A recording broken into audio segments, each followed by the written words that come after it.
Great. Good morning. Good morning. Good morning. Grand Rising, Rich Rising. This is your girl, Coach Brandi Nick, here with you. Fit New Life. I am a health behavior change specialist, a certified health coach, certified personal trainer. And today, we are going to be doing our assessment of one of our 8 wellness dimensions. And this dimension that we're going to be assessing today is the dimension of intellectual wellness, right? And so we don't always think about this, like when we're thinking about what it means to be well, right? That are we also feeding our mind? But it's so very important for us to continue to be learning and growing, right? And for us to also make sure that we are constantly having engaging conversations with people that also feed our intellect, right? So when we're talking about, this goes beyond just academic enrichment. This is a voracious thirst for knowledge and making sure that you are taking every opportunity as a learning opportunity, right? So let's get into what that would look like, right? So in our last episode, what we did is we did an assessment of our physical wellness, right? So we went through all of those different things, all those different elements that, that we will continue to break down over the course of this series. But today we're going to do the exact same with intellectual wellness, going through all of the different points. You want to rate yourself in the same system. So if you guys remember, we did a system of scoring from 0 to 2. Right. This is again off of the research of Peggy Swarbrick. And so 0 is going to be sort of like baseline, like I barely do that, right? And then 2 is going to be, I'm always doing this. This is like, it's what I do. And then right there in the middle is going to be 1. So for any of these ones that we talk about, if you feel like, yeah, that's totally me, then you want to go ahead and you want to put that, that 2, that you're always doing it. Okay. So there are 10 points here that we're going to be going through for a total of 20 maximum or 0 as your minimum, okay, in total. The first thing that we want to see, do we do to evaluate, right? We're looking within ourselves. Do we do this? Is, do you make an effort to learn new things? Now, what does that mean, right? What is your effort to learn new things? Okay, whether or not this is, I want to learn a new language, so you're picking up a new language. I want to learn a new way of doing something. I want to learn a new hobby, a new skill, right? That you're finding ways to learn those things, right? So for instance, this year, one of the new things that I picked up was learning jiu-jitsu, right? I'm learning something new. And a lot of times when I'm doing jiu-jitsu, because I'm so new, I'm not even a full year into it, I still kind of feel like, what am I doing? But you're learning these new skills, right? How do I do this thing? I'm also constantly researching on the stock market and businesses, and constantly learning new things, right? So what are you doing? You want to evaluate that for yourself, right? And if you don't have something that you're constantly learning, you might want to consider thinking about a new thing to learn, right? Keeps the brain happy and healthy, and is going to help hedge against issues with cognitive decline later on. All right. The second one is, I try to keep on top of current affairs locally, nationally, and internationally. Now, this one is a huge one that a lot of us we're kind of like, listen, we're going to avoid the news because why? The news is depressing. But when you're staying on top of current affairs, you're also activating these parts of your brain, right? So I, for one, am somebody who I don't like to hear on the news that, you know, somebody got shot last night and this person, got in this fire and this one did that. And a lot of times when I look at my Facebook, even my Facebook feed, um, I'm delivered with news that I don't necessarily want to know. But it's like, should I know? Is ignorance bliss? Am I better just not knowing at all? But you want to know, how engaged are you with that in current affairs? And that, it doesn't have to be local. It can also be world affairs. There's a larger thing at play here. But the next thing, next thing is I listen to lectures, plays, and musical performances in person or online, right? So music stimulates us mentally, right? There's all these studies about classical music and, some of the more classical forms really being ones that stimulate minds. But when you think about it, even in hip hop culture, there's a lot of things that stimulate conversation, right?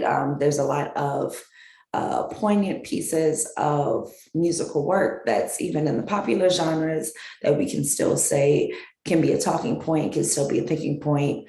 So we want to be engaging in that as well. What are you listening to? Okay. Do you do creative and stimulating mental activities and games, right? Who was doing Sudoku and the word puzzles and all of those things? Who's doing that? Playing chess, right? That's a notoriously stimulating game. I just bought a game from a sister back down south, right, who's actually originally also from New Orleans like me, and she developed this game called Developers, which is a real estate development game, and I got this game for this program that I direct. And I'm just wow, these games, they're stimulating, they're teaching us things, right? A lot of times we talk about Monopoly, teaching us lessons, like the game of life, if you guys remember that game, teaching us all of these different things. And so there are ways that we can learn through the games that we engage in. And there's ways that we can learn certain skills by doing this. We don't necessarily think that we're developing these skills when we're playing them. It's all fun. But, in the end of the day, these lessons come in handy when we're able to apply them in the real world. All right. So are you doing creative and stimulating mental games and activities? Okay. We're halfway through the mark. And hopefully you guys are, marking high on these ones, right? But I read daily. Okay, so this is one too. I read daily. Do you read daily? Okay, this can be a newspaper, a magazine. It can be a book, a journal. What are you reading daily? And it doesn't count. Your news feed doesn't count. Your Instagram page, these things, they don't count unless you're reading articles of value from them, right? So what are you ingesting and digesting mentally on a daily basis? What book are you reading? How many of us read, right? And if you can't read a book, maybe we should do an audio book, right? There are choices. You don't necessarily have to be traditional. Okay, let me go ahead and read a book from front to back, right? Because some people don't have time, right? If you've got any kids, you got a family, you got a job, it can be really hard to do that, right? So you have to prioritize, what's the time when you're going to just make sure that you take out a moment to read something. Like I said, it doesn't have to be a lot. It could be, you read a page a day, or you read, 5 pages a day, 10 pages a day. What can you manage? Start off small and then find something that interests you. It can be fiction. I like to read nonfiction just because I like to always be increasing my knowledge. I'm very intentional about that. So a lot of times I'm going to be reading a nonfiction book just because that's me. That's, it's me getting my nerd on. So you do whatever, you need to do for yourself. But, we definitely want to be feeding our brains constantly. Okay. So do you do that, right? You're going to score that 0 to 2. Do you practice something every week that improves your skills and use your gifts, such as crafts, cooking, music, or sports? What were you blessed with? Are you using those talents? It's a huge question to ask yourself. For myself, I know that I like to sing, I like to dance. I like to share my knowledge with other people. A lot of these things are talents and skills that I already kind of came to the package. I came with them, right?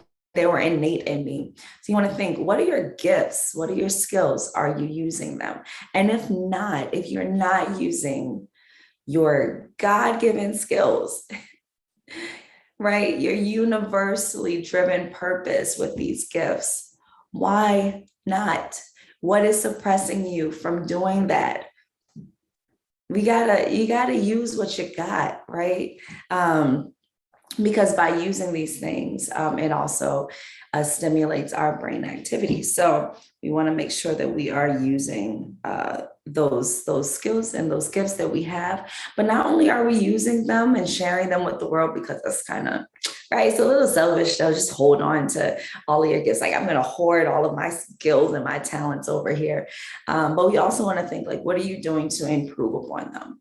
Right. So let's say I'm a dancer, right? A lot of you guys know that that I had a career as a professional dancer, and that I still dance from time to time professionally. Now, we got to think about, like, what am I doing on a weekly basis to improve that? And does that mean that I'm doing a session, right? Does that mean that I'm like in my house, just kind of freestyling? Like, what am I doing to constantly improve upon that skill, right? That's the same with like singing. Like, I love singing. I sing all the time in my car. I don't know if that can be debated as like, as improving that skill, but I definitely do that regardless.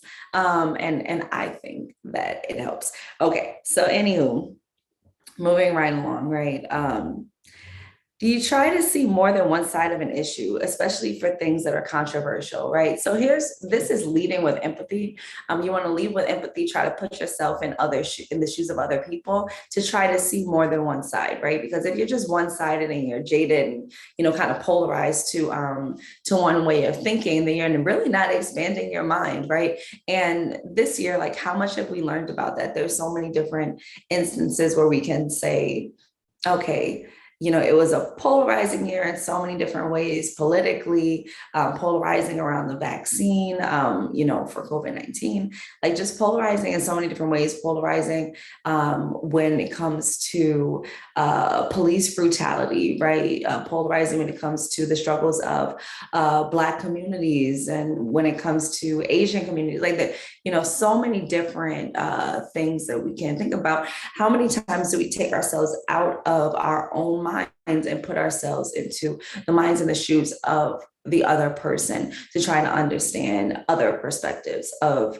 a thought process that we have? So I know that can be hard to do, because sometimes we're just like, listen, I don't care what anybody else has to say about it. I know that this is my thought process. This is my perspective. This is my experience. So it's true to me. And nobody can say that that's not right. We have to validate that we have our own experiences, and then we have our own interpretations of how those experiences impact us and impact the people around us, especially those that we care about. But at the very same time, it's important to understand all different perspectives. I'll tone it down a little bit, right? So let's say you're at your house, and if you have a family, you've got, let's say your kid, right? Let's just pretend. I know not everybody has children. I don't have children, but we're just going to pretend for a second. Take this ride with me. So let's say you have a child, and your child is trying to explain something, right? And then that child has a friend, right? And so your child has a friend, and their friend is trying to explain like their side of the story, and you have to listen. Like, okay, there are two sides to every story. Which one is right? Well, you know what? What's the old saying? There's three sides to every story: yours, theirs, and the truth. we got to keep that in mind, right? We got to keep that in mind. But all that being said, we still have to honor our experiences and know that our feelings in any circumstance is very, very real. Just knowing that there are different perspectives and trying to explore those, whether or not we agree with them, that is going to help our intellect. Okay. And we got three more things here. Engaging in intellectual discussions. So this kind of connects to who we're around socially, right? Our social well-being. If we are not around folks where we can have intellectual discussions, chances are you're not having them. So you got to look in your circle, right? Like look to your left, look to your right, like who am I around? What are we talking about? What are you talking about?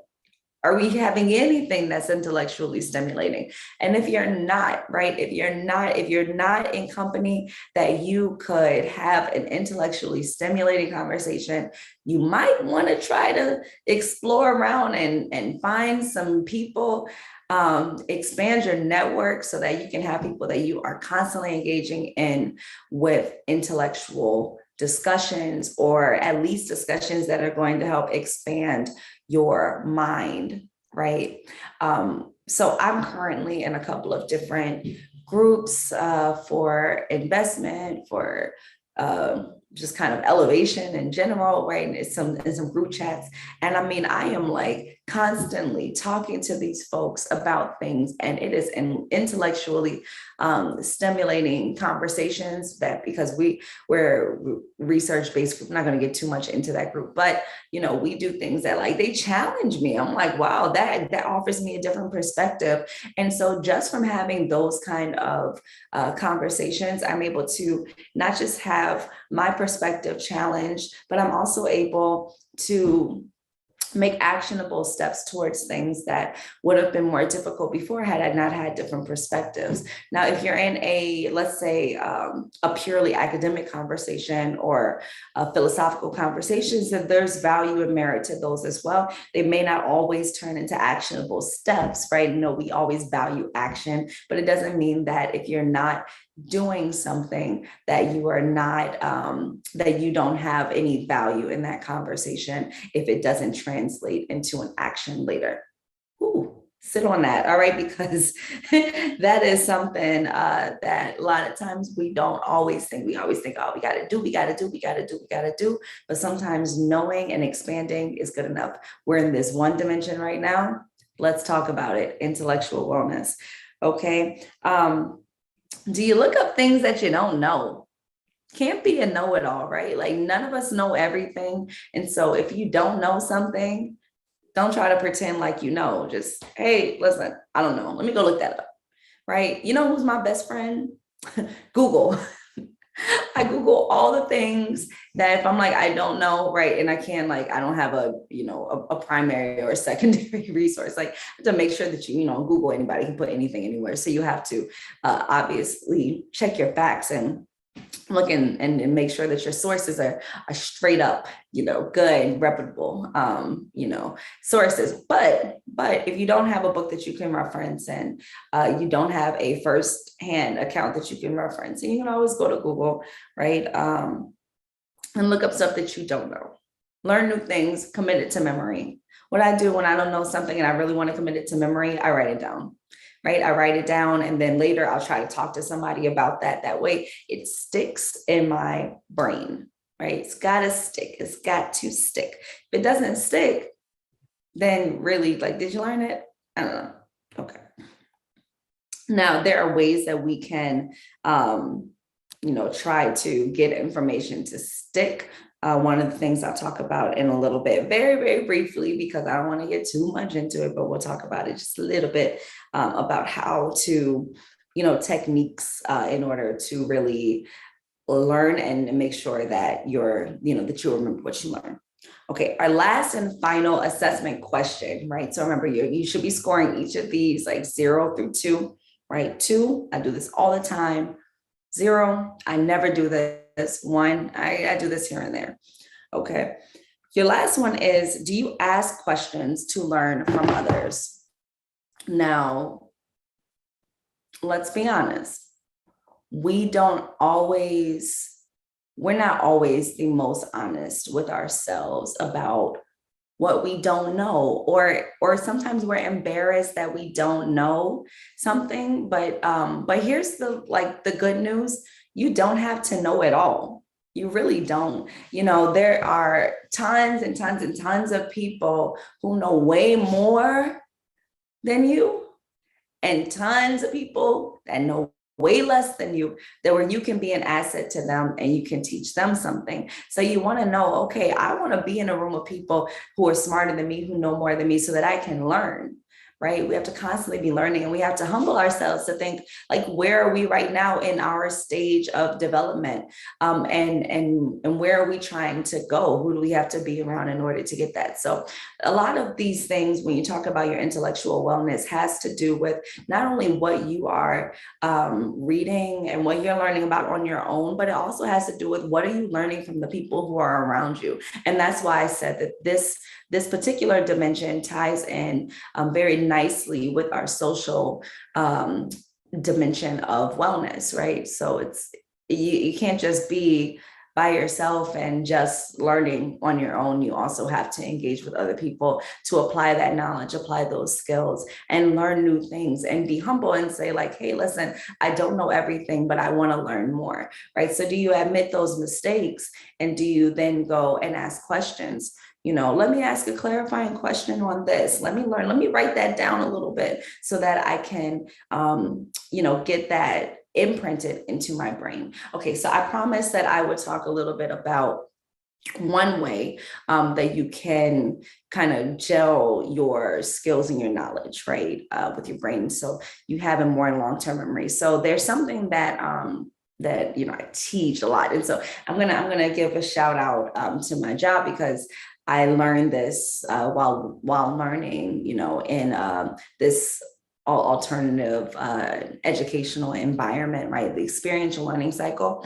And so the experiential learning cycle, what it says is that we learn from experience. Okay, so this is the premise. We learn from experience, and once you have this experience, right, and if it's a shared experience, then this is really going to apply. So we have a shared experience, and we have that experience.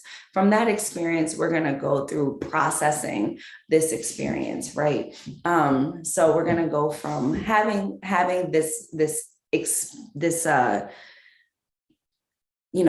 physical, tactical, like, experience, right? I keep saying experience. We're going to do that. And then after that, we're going to go ahead and we're going to process it. We're going to look and see, okay, how does this impact me? And then you're going to look around you. How does this impact the other folks around me, right? So like you and I, we went through something together.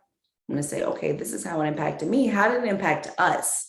Right. And then we'll talk about that, find some similarities. What are the similarities? What are the differences? Wow. Okay. That's how you saw it. Okay. And then from there, we get to see what different perspectives. We touched on that a little bit earlier. Okay. That's how you experienced it. Wow. Okay. Then from there, we're going to go ahead and we're going to generalize it. Right. So, okay. So outside of here, like, how do other people experience? We're going to think through that. Right. Are there applications for this knowledge or these skills that I learned here outside of this space that we're in where we had our experience?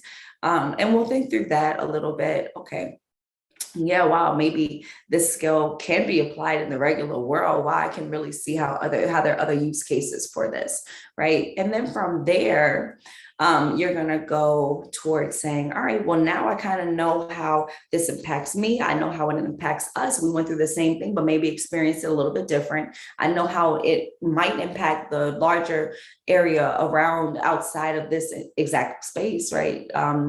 Through the generalization. And now from there, after we've seen those patterns, after we've done the processing, and after we've done the generalization, then we're going to say, well, how do we apply this in a day-to-day environment, right? Like, am I going to use this skill anywhere? Is there a lesson that I can draw from this experience that's applicable to me in the real world, relevant, and authentic to my life? And if there is, you're going to then start formulating, okay, how can I use this outside? What can I do with this knowledge in my day-to-day life, right? And so that will be the process, right? And so you can apply this to any new thing. I know I was saying earlier that I'm a part of a couple of different group chats that kind of sparked me intellectually, right? So for instance, I went to a conference last weekend, went to a conference, and in this conference, it was an investment conference. And in this conference, I learned a whole bunch of stuff. And while I was there, one of the things that, let's say, I did is I had a group that, I networked with, and we decided to become, a group. Now we check in every day, every other day or so. Okay, so we said, all right, we have a meeting once a month now. What was your experience at this conference? We talked about it. Okay, these are my experiences. Oh, these were my notes. These are your notes. We're comparing that. We're looking at, oh, I got this out of that. Did you get that also? We're connecting with what resonated with us, right? That's our patterns. Okay, these are the patterns that we saw here. And this is how we are both sharing this experience. Then we look, okay, what are the real world cases for this? Does this apply in the real world? Is this applicable in our case? Yes, we can absolutely use the investment strategies that we learned at this conference in the real world. And then guess what? We started applying it. We started planning. Okay, what are we going to do now? We started putting together our SMART goals, right? And so what does that look like? Okay, so now we're applying it. We can use this skill in this way, we can use the skill in that way. And then, like I said, from there, we went into actually goal setting with that. That's a whole other step, getting into the SMART goals with specific, measurable, attainable. Is it relevant, and is it time bound, right? Those will be your SMART goals. And so we use that as sort of a measure of taking what we learned and then having a plan to apply it in real world, right? So you can see after doing all of that, I bet you that those skills are going to stick, right? And that's just one strategy that you can use.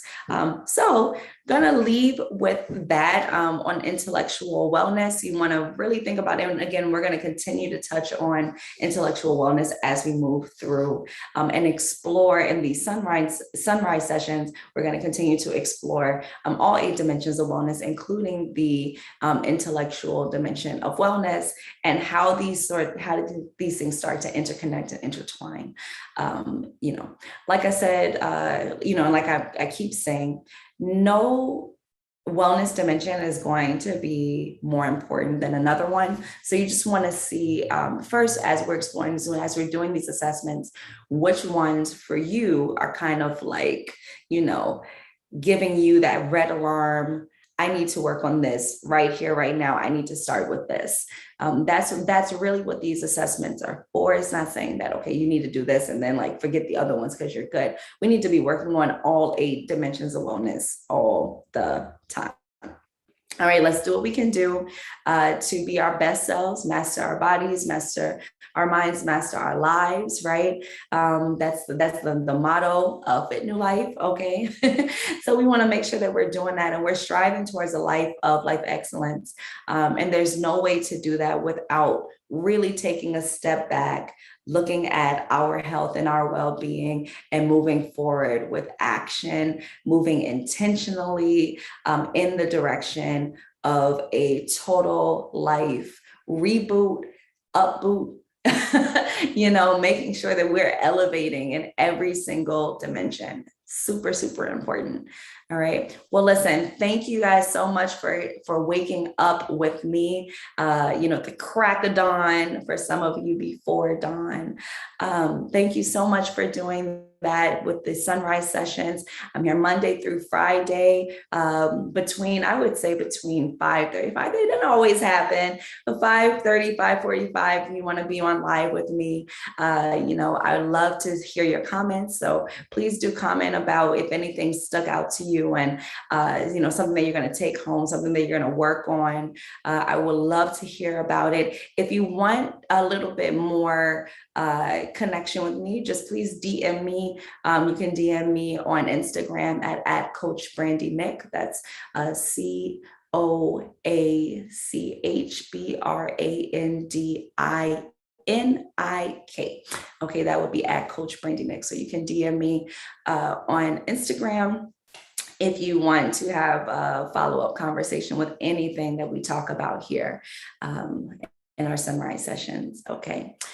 All right. Well, I shall see you all, I guess tomorrow. Hopefully you'll watch tomorrow, but I'll see you in a future session.